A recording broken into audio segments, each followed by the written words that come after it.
Check 1 2 1 2. Y'all know what day it is. Y'all know what time it is, and y'all know who y'all looking at. I want to welcome each and every last one of y'all to another special birthday episode of Club Pizzles Picks.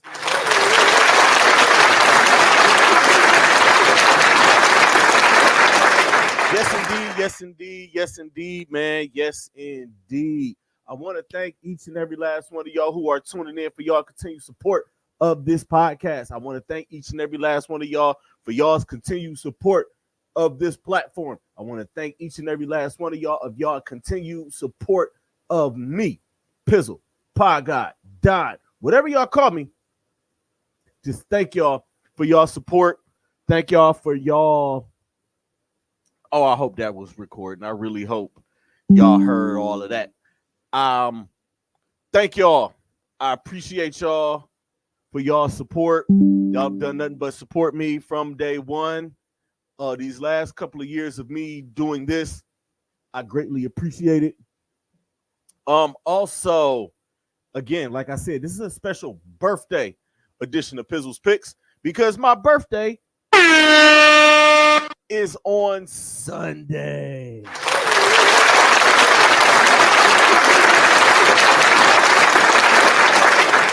We're not gonna drink on air. We just gonna chill for right now. I hope everybody had a good week. We're just gonna get right to it. Quick programming note: full disclosure, did not air this Tuesday, Wednesday, whenever the hell I be feeling like putting it out, and I'm gonna have a consistent day. But the plan is to drop full disclosure on my birthday.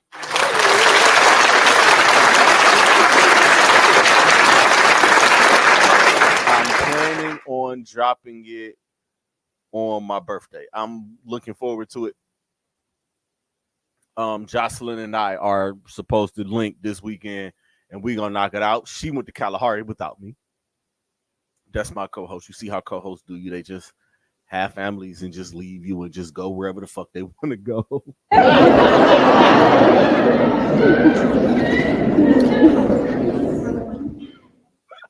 No, I'm joking. Seriously, I'm kidding. Shout out to my co-host Jocelyn Brown on Full Disclosure. We thank y'all for tuning into that, and thank y'all for giving us the feedback. The Nina Nicole interview episode is our biggest.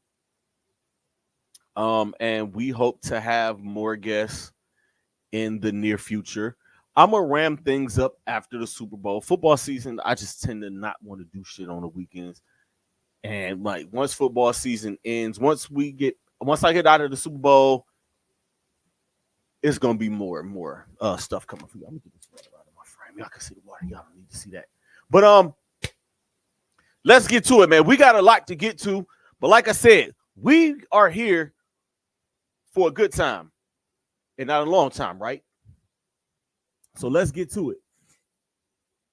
Them Cleveland Browns. Oh, them Cleveland Browns.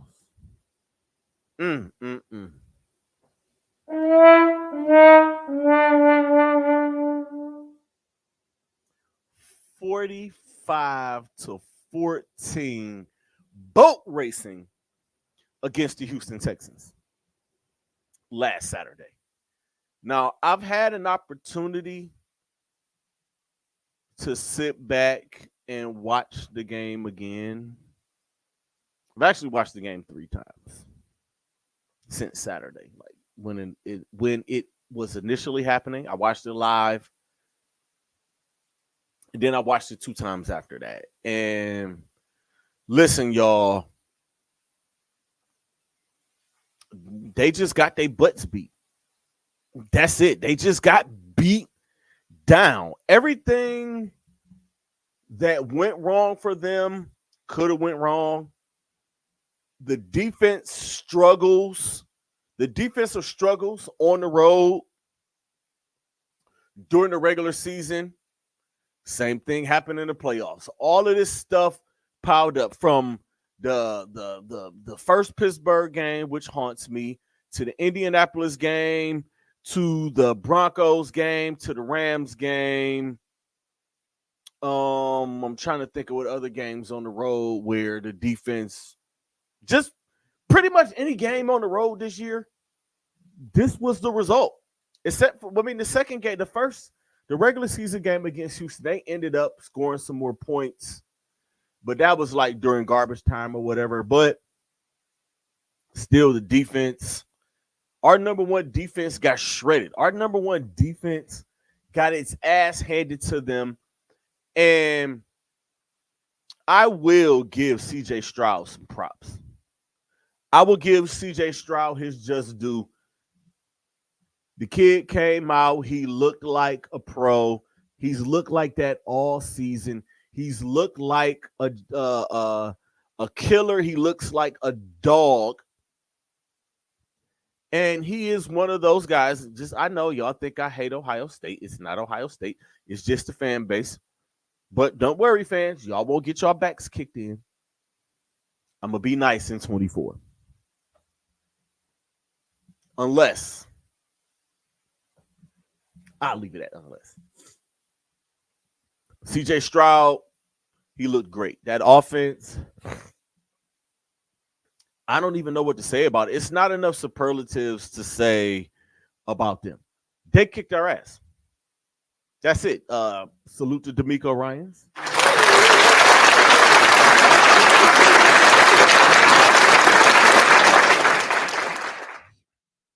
He got the job done. He got his team to 10-7. He won his team won the division. He got his team ready and prepared to play. And that was it. Like I said, the defense got exposed. Myles Garrett got erased. He was barely even there. Tunzel was out. And he still was barely even there. Greg Newsome. I'm not gonna kick your back in because I'm on this thing where I'm supporting all black men in 2024. So Greg Newsome, I'm not gonna kick your back in. You had a pretty good season this year. You was at the top of the team in passes defended. You and MJ Emerson. Y'all defended a lot of passes. Y'all got a lot of action. Quarterbacks picked on y'all a lot, and you made them pay somewhat. You and MJ.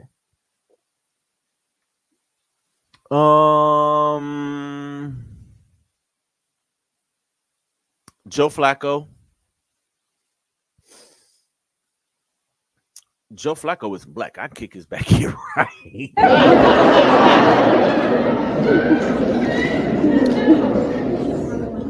No, I ain't gonna do that.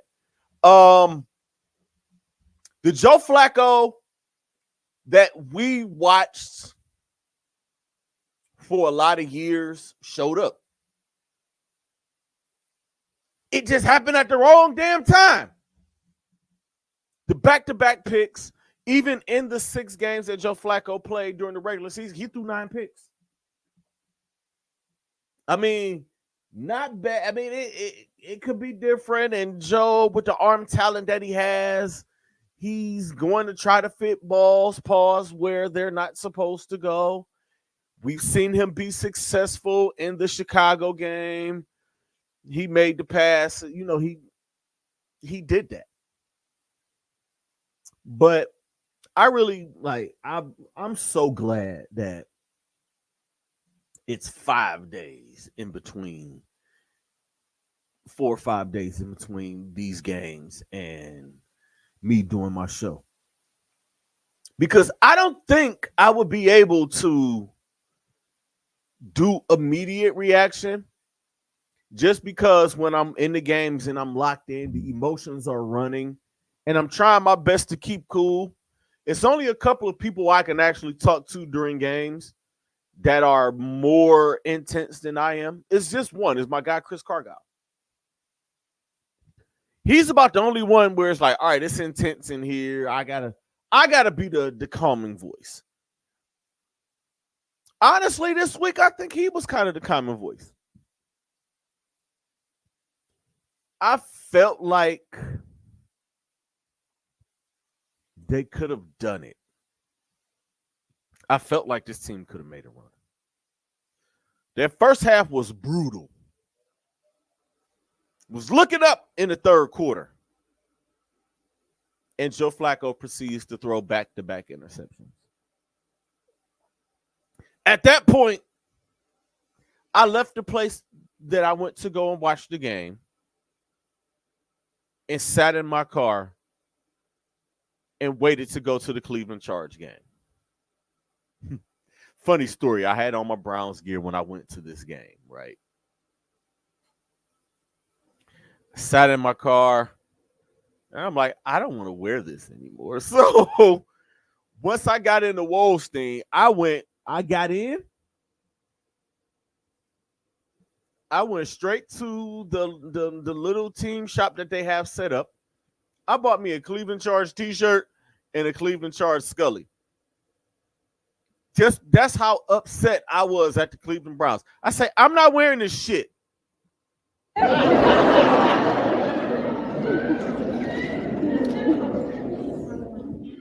I changed. Quick change, too. I was in all black and I had on my brown dunks. I threw on the all brown dunks with the white laces, the ones that look like footballs, the ones that don't none of y'all have out there. Salute to Rocco, CEO of the Cleveland Charge, the guy who runs the Charge. He pointed down at my shoes like, I see you. He be having them shits on too. He be putting that shit on. Like sneaker recognize, like sneaker gang recognize sneaker gang. Y'all know what it is. Shout out to all my people out there who love their sneakers and shit. But listen, y'all. 11 wins for this team with what they went through this year, I think it's pretty fucking successful. If you think otherwise, I get it. I know a lot of people are Super Bowl or bust. I get it. And that I can roll with. You know what? Let me stop right there. Those aren't unrealistic expectations. I understand that the goal every year is to win the Super Bowl. I get that. I understand that. I totally get it. So I'm not mad at y'all for that way of thinking. I had us going to the AFC Championship game. Y'all can go back and look. I picked us to lose in the AFC Championship game. At the beginning of the season, I said they will lose to Kansas City in the AFC Championship game.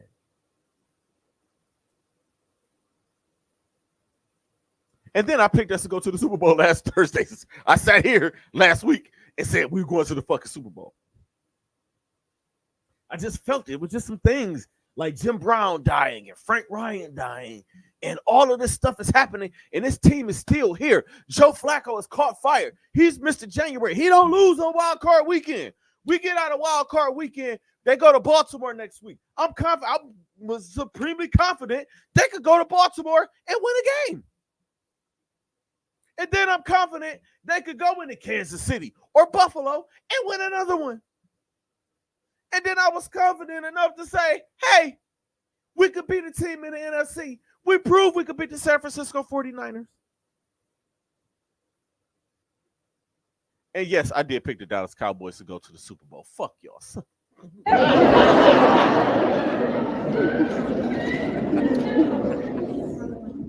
I said we could beat the Dallas Cowboys in the Super Bowl. The Philadelphia Eagles, not worried about them. Tampa Bay Buccaneers, wasn't worried about them. The San Francisco 49ers, wasn't worried about them. The Detroit Lions, wasn't worried about them. LA Rams, not worried about them. I figured we get through, we can win that thing. That was just me, confident. Overconfident, overly optimistic, let my fandom get the best of me. Shout out to Paul Tepel. Everything that he said that tried to talk me off of my go to the Super Bowl edge, it happened. Stupid turnovers, stupid penalties, injuries, defense sucks on the road. All of it, right in the text. But I take 11-7, including the playoffs. Am I disappointed? Was I disappointed? Yes, you best believe I was. I was salty. Real salty. But I look at it, it's like, hey, this team went 11-7 without Nick Chubb, Jack Conklin, Deshaun Watson. They lost Jed Willis and DeJuan Jones, who was Jack Conklin's replacement for the year. They lost Jakeem Grant in the preseason. They lost a linebacker. I can't think of his name right now. Jesus, it escapes me. They lost one of their linebackers in the preseason. Jacob Phillips. They lost Phillips in the preseason. Delpit went down. Ward was down for a lot of the season. I'm going to back off of Denzel Ward just because, again, I'm on this kick. I'm not kicking black men's back. Pause.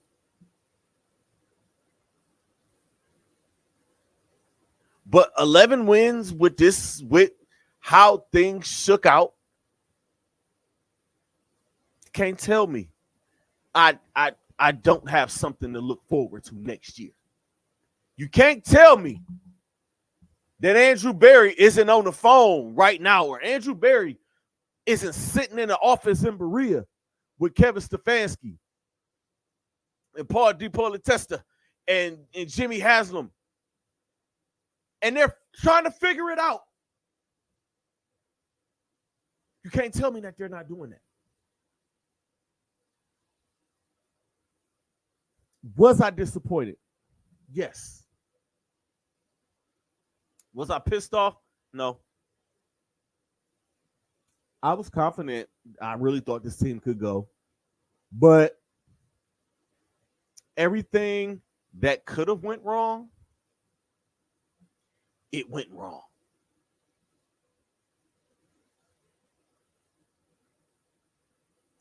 Even still, and going back to the regular season, it's 2, possibly 3 games that haunt me. That first Pittsburgh game, where the offense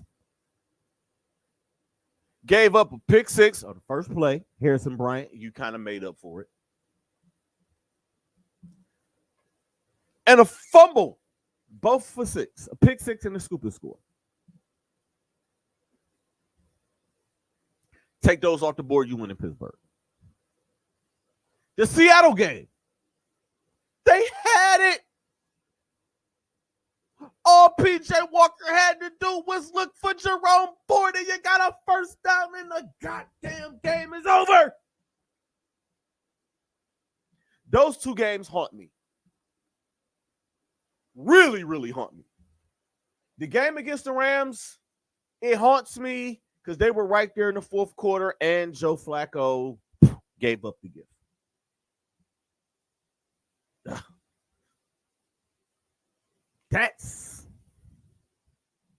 Give us those.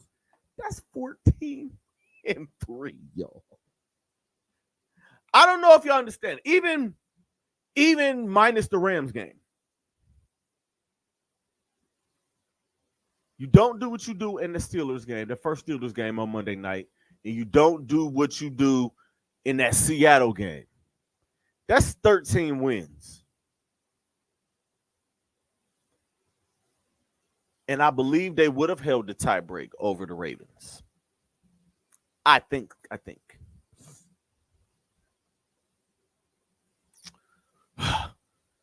Just listen, y'all. Salute to him.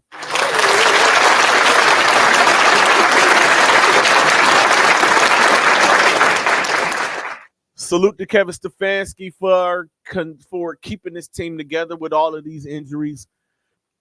5 fucking quarterbacks. Deshaun Watson, Dorian Thompson-Robinson, P.J. Walker, Joe Flacco, Jeff Driscoll. I mean, Driscoll was in just for the last game, and they had sat the guys. And no, I don't believe them sitting those guys in that Cincinnati game would have made a difference. They were locked into the 5 seed. Maybe you play them a quarter, but you don't want to risk anybody else getting hurt because you already down 4 quarterbacks and fucking 4 offensive tackles. You down a defensive lineman. You're down the starting safety. You're down the linebacker. You're down your running backs. So you had that narrative. I'm not buying. Y'all can save that one. Leave it alone. As we go into this off season,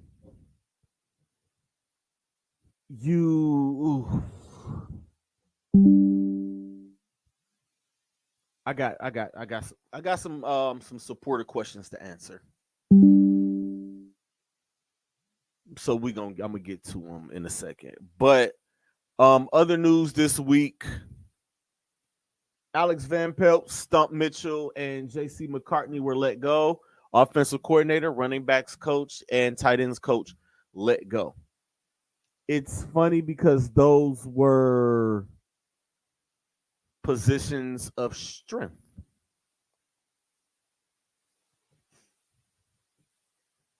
Positions of strength. Stump, we saw what Stump did. He had Chubb, he had Hunt, he had Jerome Ford, had a pretty decent year. He brought in guys. He had a Dearness Johnson last year. And just Stump was one of those guys. Stump was a holdover from Freddie Kitchen's staff. So, hate to see him go. But listen, y'all, let me tell y'all something. This move was strictly made for 4.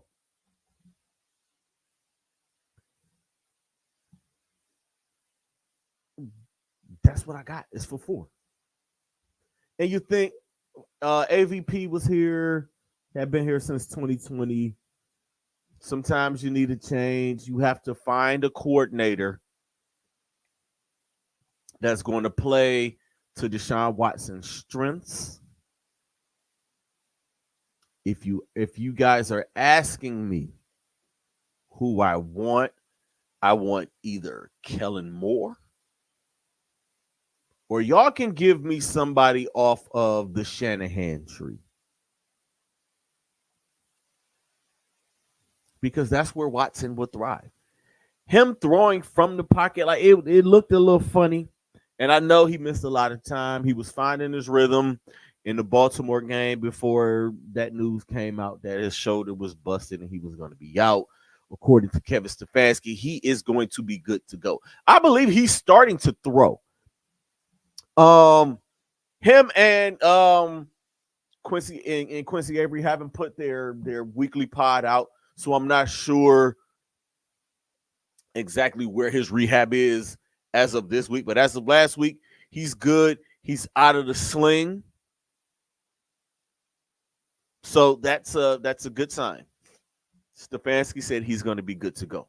But them firing Alex Van Pelt is strictly a move made for 4 and a move made for Kevin Stefanski to hold on to his job for at least another year. This is a pattern. This is a pattern that you see with teams on the cusp, on the brink. They'll fire a coordinator, go into the season, that side of the ball will improve. Then they'll fire the coordinator, the other coordinator. It varies. Now, he's going to be out of excuses. He's going to be out of anything because the cupboard is full. The talent on this team from Deshaun Watson. You got Chubb coming back. You got Jerome Ford, Pierre Strong up in there if he's coming back. Kareem Hunt, maybe. Then you got Amari Cooper. You got Cedric Tillman. You got Elijah Moore. You got Goodwin. You got Njoku, Harrison Bryant. You got talent. The offensive line, Jed Willis, Joe Bitonio, DeJuan Jones on the other side. Wyatt Teller. You got your guys, man. The talent is there on the offensive side. So the excuses are going to run out.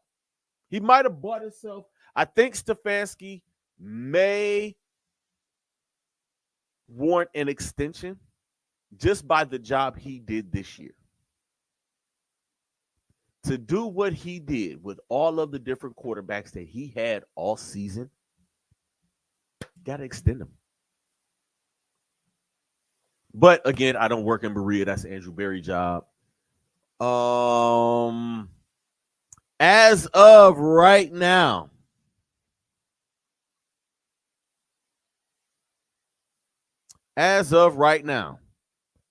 Deuce Staley and Alex Dickerson have interviewed for the job. Those are the only two names that I've heard so far.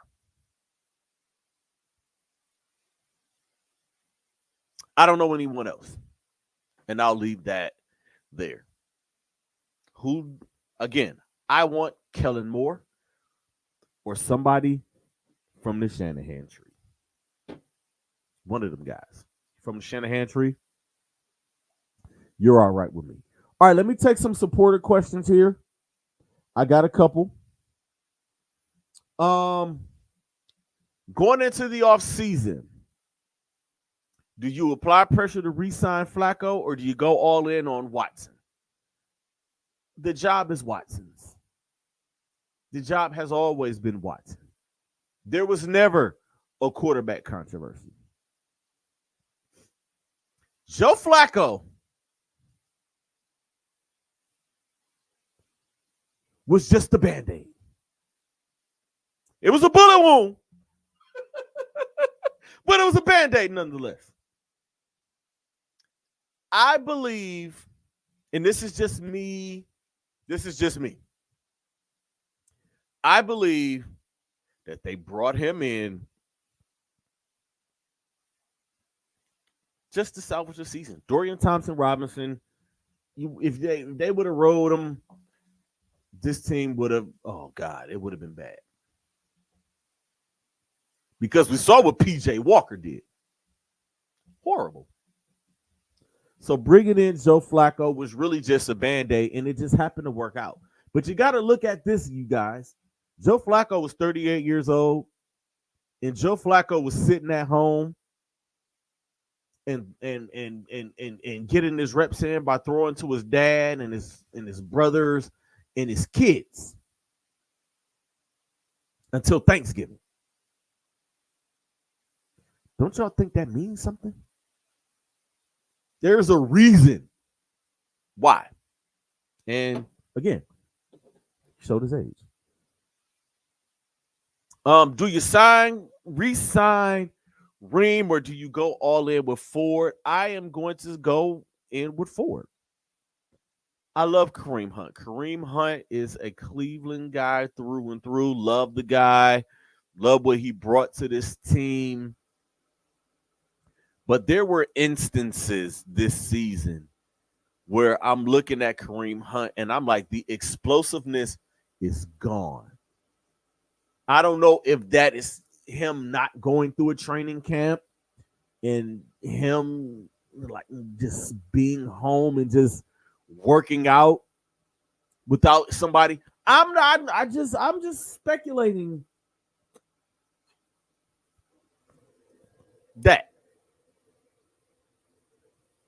But I'm going with Jerome Ford. I'll get Jerome Ford. Pierre Strong, I'm not sure if he'll be back. They might want to go get another back. Maybe that's if Pierre Strong is available. Name a big name. Next question. Name a big name free agent you think would be a good fit for the Browns, both offense and defense. I'm starting on the offensive side. There is one name and one name only. His name is T. Higgins. You give me T. Higgins and you put him on the other side of Amari Cooper with Cedric Tillman, David Bell, or whoever the fuck you want to put in the slot, and I guarantee you Deshaun Watson eats. You can't double nobody. You got to go, man. You got to play, man. Because I got Amari. Back-to-back 1,000-yard season. I got Njoku right here. Led the team in catches this year. You could put Elijah Moore in that slot. You could put Marquise Goodwin in that slot. You could put Cedric Tillman in that slot. If you put Cedric Tillman in that slot, lock the fucking door. Because physically, how they gonna match up with that? With T. Higgins on the other side of that. Plus, you also have to prepare for Amari Cooper not being here after next year. You might have to prepare for Amari Cooper not being with this team next year. And again, that is just me speculating. That is just me guessing. They are over the salary cap, but the one thing I will not do is question what Andrew Berry does with his salary cap. He's over the cap right now with Batonio, Garrett, Watson, Cooper, Chubb. Jed Willis is up for a contract. JOK should be getting ready to get paid. Delpit he should be up for a contract here really soon. Newsom should be close to being up for a contract really soon. So you best believe I'm going to trust Andrew Berry with that salary cap. I won't question that. Should Kevin Stefanski turn over the play calling exclusively to his offensive coordinator? That question for me is still up in the air. It all depends on who he hires as his offensive coordinator. That's the big thing. Do he stay with the Shanahan tree? Do he stay with one of his guys that was in that Minnesota system or wherever, or one of these young coordinators? Do we go get a Bill O'Brien or somebody like that? Do we go get Kellen Moore? Is Jason Garrett or one of those guys available? I believe if he goes and gets one of these veteran guys like he went and got Jim Schwartz last year, he turned the play calling over to them and let them do their thing. Again, it all depends on who the offensive coordinator is. If he's bringing in a vet guy,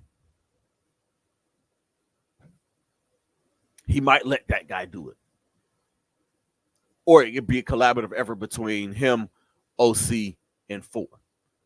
And best believe, I'm going to say it again, this is about Four. It's about Four. Y'all can't convince me otherwise. Did Schwartz cost himself any head coaching interviews with the defensive no-show? JOK notwithstanding. I don't think so. I think Jim Schwartz is fine where he's at. I haven't heard Jim Schwartz name in any head coaching anything in a while. Plus, so Jimmy Boy might want to hold on here just in case shit don't work out next season and they get Stefanski in the middle of the season, mid-season, which I'm not saying. Just gonna throw it out there. It's just a scenario, y'all. Just in case, he might want to hold on. He might want to stay here. The defense loves him. He can get his offensive guy. I mean, we'll see. There. Do we re-sign Hunt? I said no on that. And if not Flacco, what backup QB should we go after? I don't think they do. I looked at the free agency and it's bare. They're going to roll with Watson and DTR. I believe they are grooming DTR to be the QB of the future. And if you're going to go get anybody, you might want to pick up the phone and call Jacoby Brissett and see what's up. Or maybe even Joshua Dobbs. I know y'all love bringing people back, and I'm just throwing these names out there. I will say Kirk Cousins isn't a free agent, but I'm not expecting him to take any phone calls from any other team but the Minnesota Vikings. Kirk Cousins will be with the Minnesota Vikings. He'll sign a 2-year deal, a little something, and get a couple dollars. And that'll be that. And final question, what are your thoughts on the Browns next year at full strength? It's hard to say, but I believe with a healthy Nick Chubb, a healthy offensive line, you get Jed Willis. I believe Jack Conklin will be out of here. The guy can't stay healthy. Teller or Patonio, one of those guys might be out of here. Nick Harris will be a part of the offensive line next year, whether it's at guard or whether it's at center. Ethan Posich is doing a great job. at center. If Batonio goes or Teller goes, I believe you can plug Nick Harris in at either guard spot, or so he can play that interior O line. I believe Conk is as good as gone, and your starting offensive tackles will be Jed Willis and DeJuan Jones. I did ask myself, and I did ask my guy Chris Cargile, if because since Willis is a natural right tackle, would they move him over and put DeJuan on the right side? And he said no, because DeJuan is a natural right tackle. So I let that one fly. I let that one go. I got to see what they do in free agency. I know Andrew Berry is going to be addressing a few positions. Hopefully the wide receiver position is one. Look, Brendan Rice in the second round of the draft. Just throwing that name out there of a wide receiver that could fall in the second round. Since Houston has our pick this year, and this is the last draft pick that we owe Houston. I still don't think they want to trade, because the guys that they got really aren't big impact players. Yes. They're that good because of CJ Stroud and fucking D'Amico Ryans and Will Anderson III. It's not the fucking trade. Let that shit go. Next year, again, man. I think the opponents came out. I looked at it, like glanced it, but I've been busy watching, rewatching the game and all of that type of stuff. But at full strength, the sky is the limit. And it's all contingent on what 4 is going to do. It's all based off of who this offensive coordinator is they're going to bring in. And again, if it's not Kellen Moore, give me somebody off the Shanahan tree. Andy Dickerson, Deuce Staley, their names are out there. I don't know. Switching gears. How about those fucking Cleveland Cavaliers?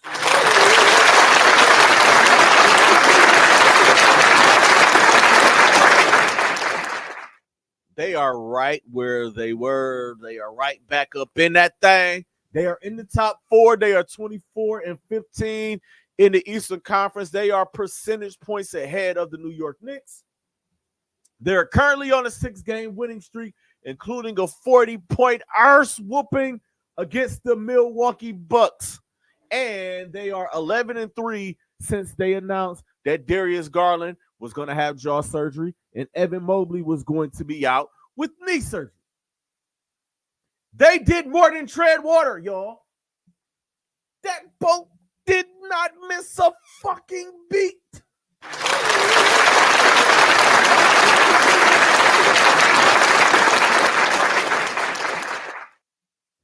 Now allow me to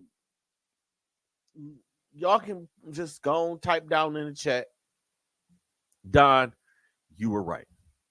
The schedule was favorable. Boy, was that schedule favorable. And now they got Atlanta on Saturday, Orlando, Milwaukee back-to-back, the Clippers in Detroit to end out January. They're on the road for 4. Come back for the Clippers and Detroit at home to end January off. Darius Garland is expected back in the next week or so. He just got his jaw unwired this past Monday. I found out that he hasn't been working out. He's been on an all-liquid diet. He hasn't been able to work out. They haven't let him get his heart rate up, but he has been there at all of the games. I've been to a few games. He's been there, as well as Evan Mobley has been at games. Evan Mobley is walking without a limp.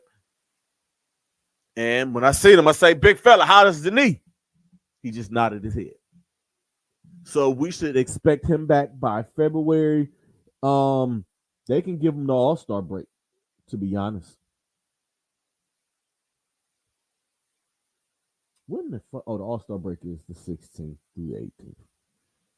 So that's another, yep, maybe right before the All-Star break or just that game, the 22nd against Orlando. Should we expect Evan Mobley back? But the way this team has played in these last 14 games, without Darius Garland, without Evan Mobley, Donovan Mitchell missed a few games. Karis LeVert was out a few games. For JB Bickerstaff to keep this thing afloat, Max Strus has come up big in a lot of these games. Shooter Sam Merrill has come up big in a lot of these games. George Niang has been balling his ass off. Isaac Okoro has stepped his game up. And last and certainly not least, Jared Allen is playing at an all-star level.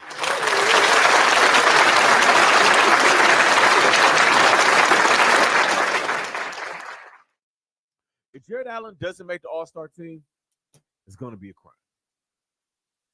We should have 2 all-stars this year. Donovan and Jared Allen should make the all-star game. Jared is rounding back into form after missing like early in the season, but he's back and he's good. He's been balling. He's crashing the boards. He was shooting jump shots last night. He was shooting middies last night. And I was like, all right, maybe he's just doing that because they up 40 points.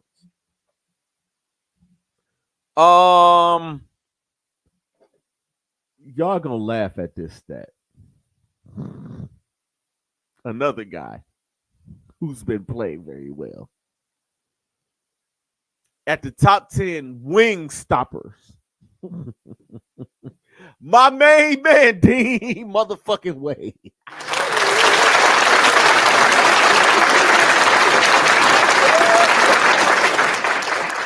I get a good laugh out of that. That's funny to me. Dean Wade. He doesn't score. Dean Wade does everything but score. He's actually not a bad defender. He defends very well. And surprisingly, with this team playing basically 5-on-3, with him and Okoro out there at the same time, Donovan and everybody else has stepped up. I know y'all hate Dean Wade. Y'all want to give shit about Dean Wade. I get it. I understand it. What the fuck ever. The guy has shown that on the defensive end, he's up there. He's doing this thing. So salute to my guy, my main man, Dean Wade. All right, y'all. The moment y'all been waiting for. Ladies and gentlemen, it is now time for Pizzles Picks.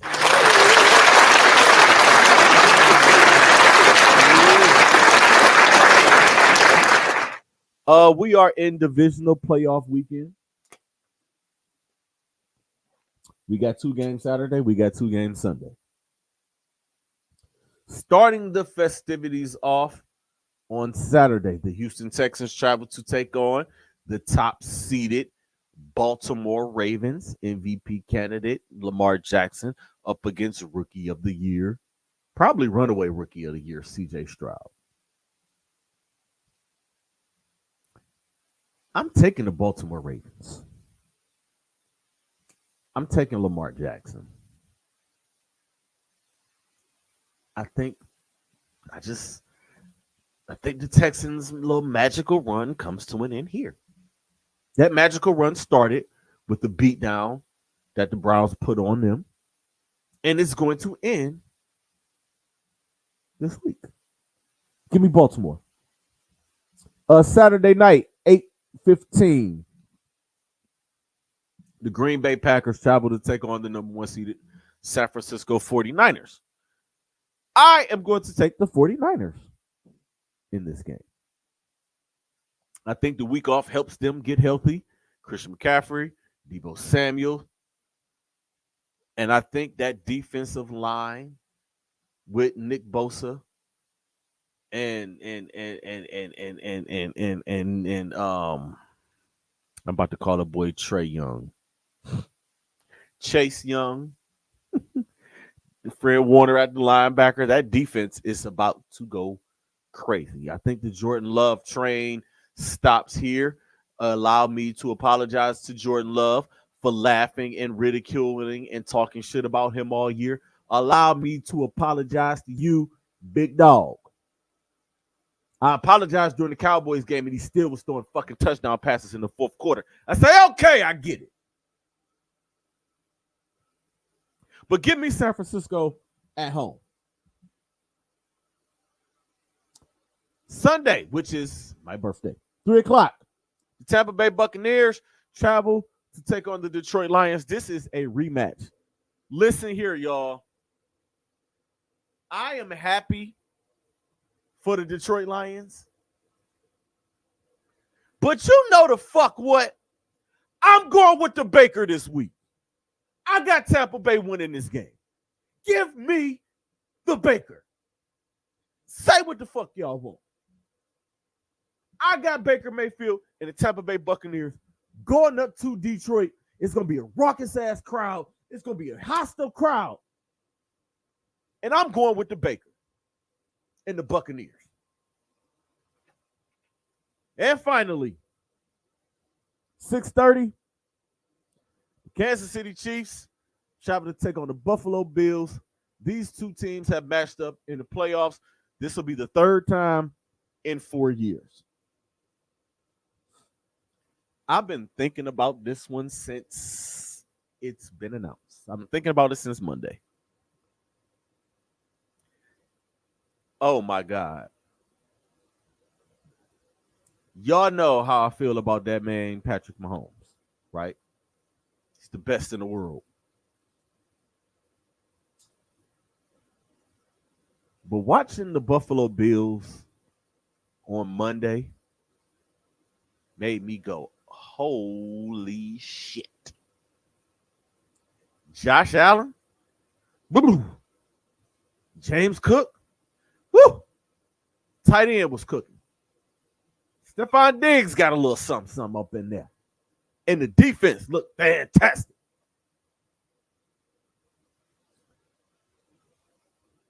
This is going to come in. This one may come back and bite me in the ass. But I'm taking Buffalo at home. I got a feeling the Buffalo Bills is going to the Super Bowl this year, y'all.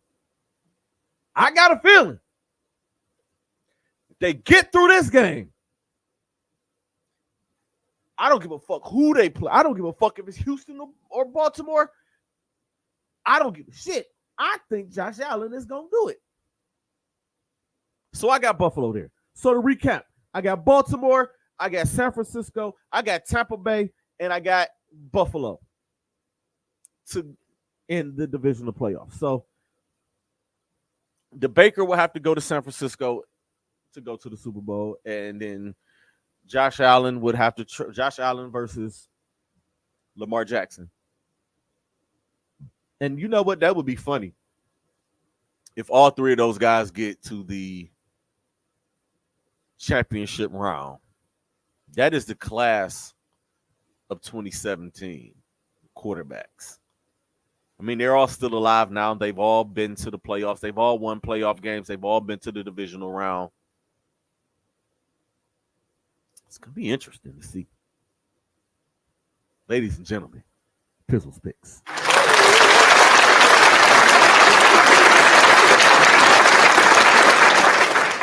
All right, man, before I get out of here, before I leave,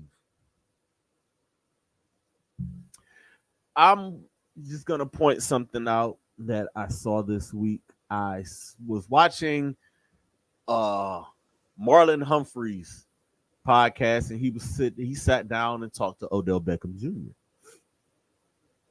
And Odell said he felt like the New York Giants sent him to Cleveland to die. I had to sit on that for a minute. I read the headline and I was like, do I want to watch this shit or do I just want to go off? I was like, all right, Di, you got to be responsible. You got to watch it. You got to see exactly what he say. So then you can go and base it and then you can talk to the people about it.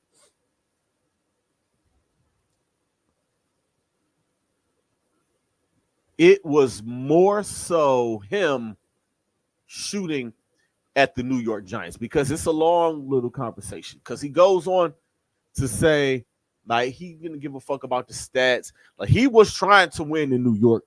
He was trying to get Eli Manning another ring. And he felt like they gave up on him. And he felt like the organization just gave up, period, which they actually did because they drafted Danny Dimes. They ended up drafting fucking Saquon Barkley. So they figured it was not him taking a shot at the Cleveland Browns. It was him saying how the New York Giants organization looked at the Cleveland Browns at that time, coming off of 0-17, firing the coach, like firing Hugh Jackson and bringing in Freddie Kitchens. They laughed about that. I mean, they was kind of right about Freddie. I'm just gonna leave Freddie alone. But they just looked at the organization like, all right, we're just gonna send you to Cleveland because they ain't about shit. They're not gonna do shit. That's how they looked at it. That's how they looked at it. This team ain't gonna be shit, so we're gonna send you here. They looked at Cleveland like the boneyard.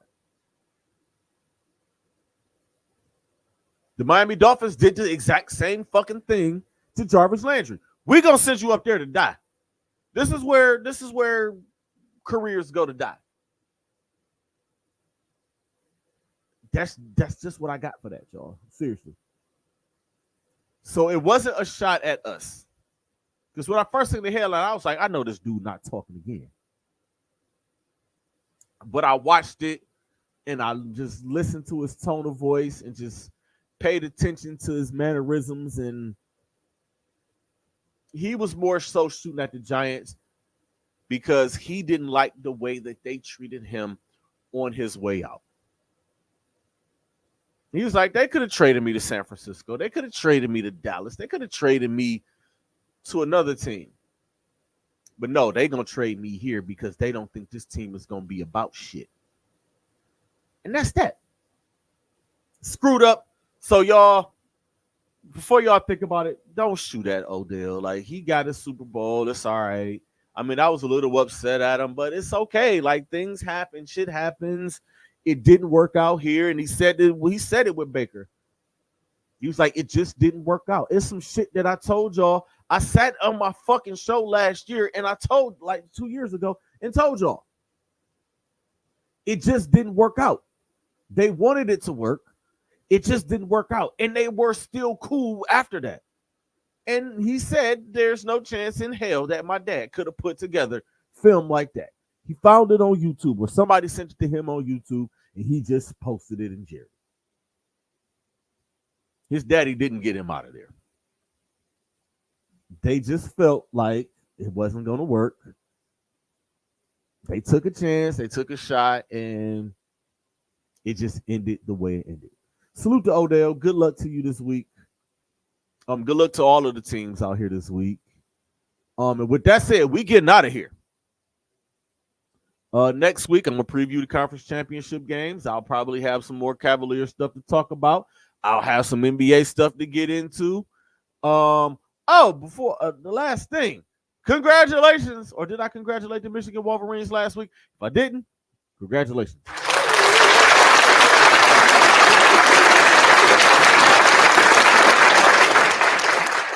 That's a shame. I do so much that I be forgetting certain things. I'll get to if coaching changes happen. Belichick, second interview in Atlanta. I'll have more on that. Jim Harbaugh has been to LA, and I believe he's been to Atlanta, or he's been to a second place.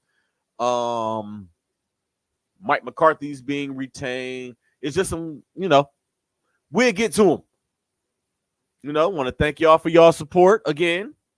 Y'all know what it is. Always protect your peace, protect your energy. The message is more important than the messenger. And remember, creators, be great. Stay positive, because negative energy is trash. Peace, y'all.